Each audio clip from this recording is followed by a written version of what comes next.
marvelous morning, wonderful afternoon, and exciting evening wherever you are in the world. We have two people from the USA, and we are still in morning here. And the person from India, of course, is in India, and it's evening there at 10 p.m. How cool can that be? And believe it or not, none of us have ever met physically. We've only met on this platform. So Zoom, you're rather cool when we come to realize it. This is Mind Lore with Carla and friends, and I am happy to be here because today we are talking about peace.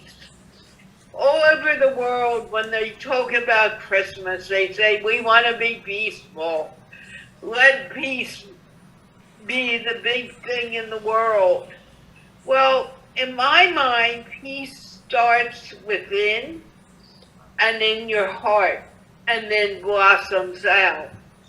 So we need, in my mind, I feel that everyone needs to become comfortable with themselves, and then we see peace throughout the world. Shiksa. Shiksa. Yeah, thank you. What does shiksa mean? I'm just curious. Shiksha in Indian language means knowledge, education. Ah. Wow. And Shikshak is the name for teacher. Oh. Okay. Peace is a state of no disturbance, no turbulence. So it is, as Jeff told just now, it's more of an internal conflict. We have an internal conflict between our intelligence and the feelings. So it all starts from inside. So if somebody is creating war between nations, it could be because somebody has got high ego and then they wanted to capture, they create disturbance. I think people are not happy. So it's more like a freedom of thoughts, freedom of existence. The other day, last week, I was in North India, Bengal, talking on the tradition of war in a philosophy department.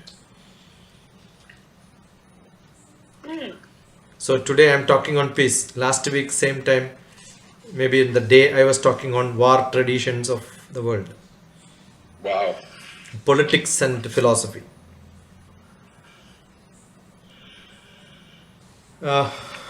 In most of the Indian hymns, prayers, the most common used word is peace. In Sanskrit, it is called Shanti. And there are a lot of chantings which are called Shanti Mantra. That means hymns for peace. So how do you attain this Shanti, the peace?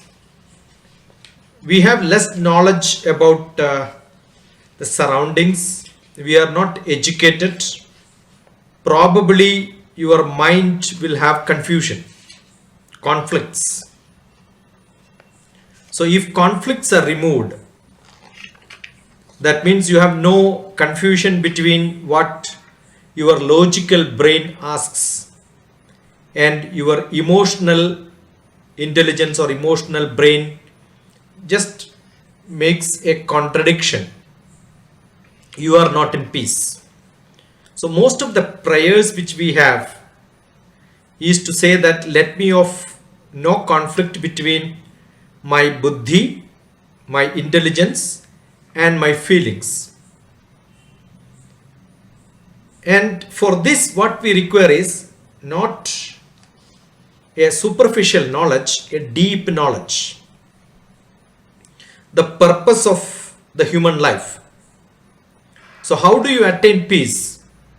When I know that I am the creation of the Supreme and my neighbor is also the creation of Supreme, we are like brothers and sisters. So I am able to share anything and everything. So once it is in me, the peace, I will share the same peace to everyone. So it says the essence of some of the mantras, the chantings, the hymns, which says, let me sit together to learn. Let me sit together to eat. Let me share what I have to everyone. Let me have same light from the same source. We are all sharing the same light from the supreme light source, which is sun. So that is the source of energy. So let me share, because he distributes it without prejudice, without discrimination. So the main source is without discrimination. Why should I discriminate people? Why should I discriminate country to country? So this is the basic concept of the traditional Indian knowledge. Maybe the most popular person from India all across the globe is Mahatma Gandhi, who fought with the Britishers. Wait a moment. Okay, go now. So Mahatma Gandhi is called a synonym for peace. Even while fighting with the Britishers, he said, let us not fight with the Britishers. Let us have non-cooperation movement. We will not cooperate with them. Right? So in yoga, which is most famous today, reaching up to meditation, the first step is called yama, Y-A-M-A. And yama means non-violence. So I consider peace is not possible, at least if we can reach up to non-violence, not internally violent, internally not disturbed. We are in peace. This is what, as an introduction, I wanted to contribute in this discussion. Yeah, as every human being is supposed to be human, and every human being, we are called a social being. So we are supposed to be social. The problem comes, as Jeff was mentioning, when people don't know what is being social and what is being human, the friction comes. So it's basically the way you behave. We are not showing the real character each one of us have. Based on situations, we know how to adjust with the situations. That is what is called a consciousness, right? So if you are not conscious about the situations and behave, probably you are not tandem with the group of people with which you are associated. So I think peace is not just internal, individual. It is also in a group of people, the situations, the environment. I cannot be in peace when everybody around me are really suffering with the problems. So I must have a peaceful atmosphere. That is why sometimes the peace becomes a concept of politics, concept of geography, concept of country, rather than just a trait or a behavior or a character. So we need to talk about the rationality, the observation, the interpretation, analysis, maybe inference. I should not answer and reply or respond. I must just reflect. So when I reflect, probably the pursuer's mind is not polluted. So this is what probably makes us little more rational we need to be critical, but to some extent understand, go with the feelings which we have. That's why we call it as gut feeling, right? We have a internal fire which stops us, don't respond. Now this is not the situation to speak. So I think it's more of logical reasoning, understanding what's going to happen. So it needs a emotional intelligence and balance. Then the real reasoning comes into state of dealing, and our behavior becomes most balanced. I'm sure when we talk about the peace, the first word comes is maybe Leo Tolstoy's War and Peace, right? So nobody can speak about peace without referring to war. War is a negative word and peace is a positive word. But we have sometimes the war ethics. I don't understand how ethics can be a positive word which can be put very close to war, and see we have a war ethics. That means for every fighter they have their ethics, but not understanding the person who is suffering really.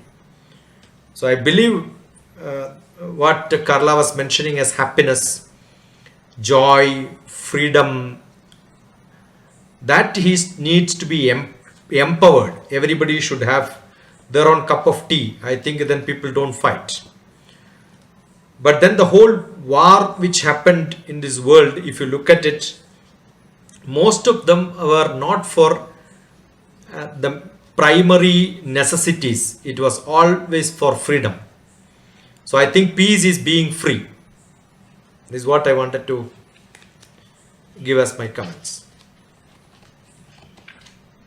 I agree with you. Can you define what you mean by free? Are you talking about being free from the thoughts of someone else? Yeah. Being free to roam around the world? What do you mean? It's all not internal alone, it's also external. If I keep saying, as a young child, they understand colors. But if you select some item and then give it to them and force them to wear, they are not in peace actually. But they don't know what is disturbing, but there is a disturbance. Maybe my attire is not matching with the group of people wherein I go for a party and then I don't feel at ease. That feeling ease is not somebody's restriction. It could have been my choice, my experience, my expectation. That would have kept me in not a comfortable state. So it's a non-comfortable state. So I cannot run away from that situation because, oh, I went for the party. Then I realized, oh, I am not fit with the company. That's what Jeff was also mentioning. He has to run away from the group who were, right? So still we keep that in mind. Oh, I should not have gone. That disturbs me, though I am not physically there. Even after leaving, you carry the impressions. Even if you are there, you are more uncomfortable. If you come out also, you are more uncomfortable thinking that, I did a wrong step of going there and reaching there. So anyway, you are internally uncomfortable, right? Yeah. So that's a disturbance. Actually, it's a disturbance. Yeah, I agree with Jeff. I keep saying it's not closing eyes, aspiring for peace, and you become not in peace. The more of desire you have, I have to become peaceful, I have to become peaceful, I have to become peaceful. That itself is the cause for being not in peace. So you have to be desireless. So how do you become desireless? If I am constantly into action, any action which is of my passion, I love to do something which is close to my heart, I think I am in peace. So I enjoy my lectures, I enjoy my discussions, I enjoy my driving, I enjoy my cooking. So it is meditation in action. It is not meditation in closing eyes. Open eyes, be active, get into that. I am a meditation master from Himalayan tradition. So we believe people have to be in action, not in going away from your duties and activities. That is what silence and peace.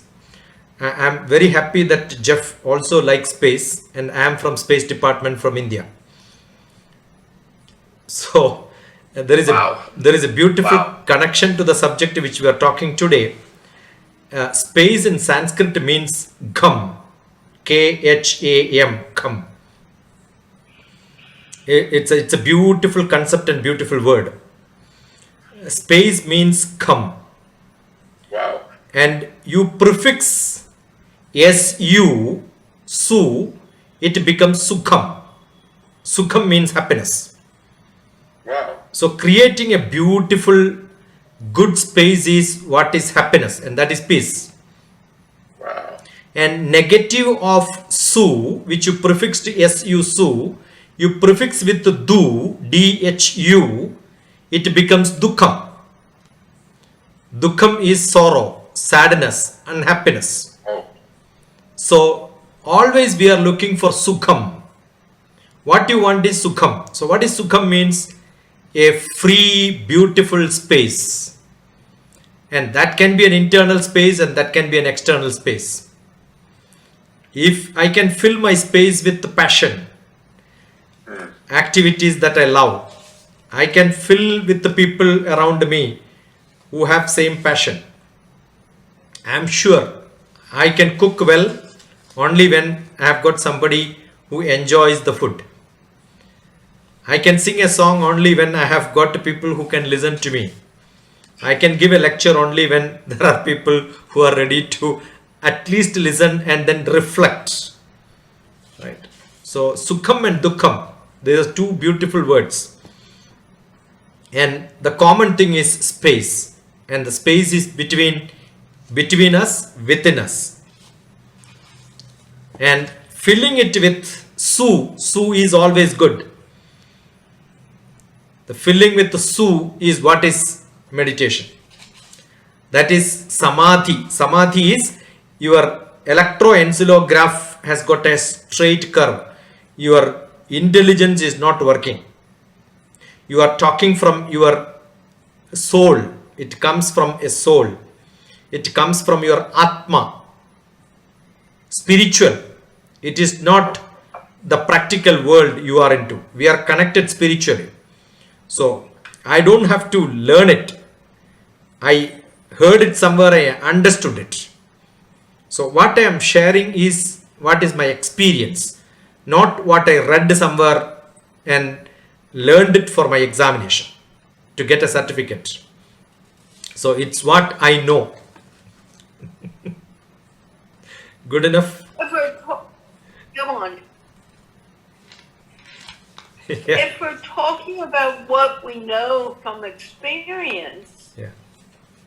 and as a teacher, I'll probably be crucified for saying this, isn't our experience more important than the words that we read and regurgitate in school? Nodding your head, you want to add something? Yeah, I keep talking in my interaction with the students. I ask them to write TRY and I ask them with a red ink pen, cut this. Don't use the word try. If you wanted to take a pen from the table, either you can take it or don't take it. There is nothing called trying to take it. Right. So when Jeff was telling, this is one exercise which I give to my workshop when I talk to students. When I ask, come here, if somebody says I will try to come, that means you are physically handicapped or something, you want somebody's help, you are not able to do by yourself. So I think we can do, and when we do it, that is what is passion. If I am not interested, let me not do it, let me not attempt that. That is the best thing what we can do. So I agree, and that is what we are supposed to do. Either do it or don't do it. Right? So I believe there are 3 E's which governs us. We don't know what we are doing. Yesterday, what we did give us some experience. But what today I am doing is only an experiment. I had some knowledge about the peace, but what I am doing now while discussing, I am experimenting with what knowledge which I had and connecting with what discussion we are having. With an expectation, the end of the session, oh, I made some point. That's my expectation. So life is always with the 3 E's: experience, experiment of now, and expectation of the next nearest future. Right. So if that expectations are little bit met, and I can tap myself saying it behind me saying that yeah, I did well, I think I am in peace. Right. So this happens when we are in a very good group of people, and that is why we call these sort of discussions in Indian language is called satsang. Sat means good, sang means joining together, the union. Join together with good people, so harmony remains. There is no coherence, no problems of ifs and buts and try is not there, right? We are doing it, we are enjoying it. I am here because I enjoy being with CARLA, being with Jeff, right? I am sure all of us want these sort of an open mind to accept things, listen to things, connect to, so that we learn. By the end of the day we learn, and this time what we spend together 1 hour, I am meditating, and I believe people who are hearing is also in tandem with us, so that they are also in meditation. So learning is meditation for me. So I keep saying LIFE. Life means live in full enjoyment. Life means learning is an investment for future earning. Life means learning in full enjoyment. So it's all the bliss. It's not short-term enjoyment and later I feel, oh, I should not have done it. No, I should not have such a situation. I must continuously be in happy, and that's called bliss. I'm sure all of us are spiritual by birth. We have polluted ourselves from the God creation to not to be so kind and compassionate, calm. If we can sustain with that happiness and bliss, I'm sure life is so smooth and good. So I authored a book called Life Made Simple, and I say it is not to be made simple. Originally it is simple. Originally it is simple. We are making it more complicated, more sophisticated, more diplomatic, and if we can avoid that, be simple, I think we are in peace. Yeah, I guess we have given a beautiful thought process where people can think and people can create their own ideas. It is not to give ideas to people, it is to make them creative thinkers of what is real peace. If that is attained, I am sure we have done our job. That's what I wanted to add as a last sentence. Thank you, Jeff. And let's wave bye-bye. Bye, everyone. Bye. Thank you, guys. Thank you. Thank you. That was great.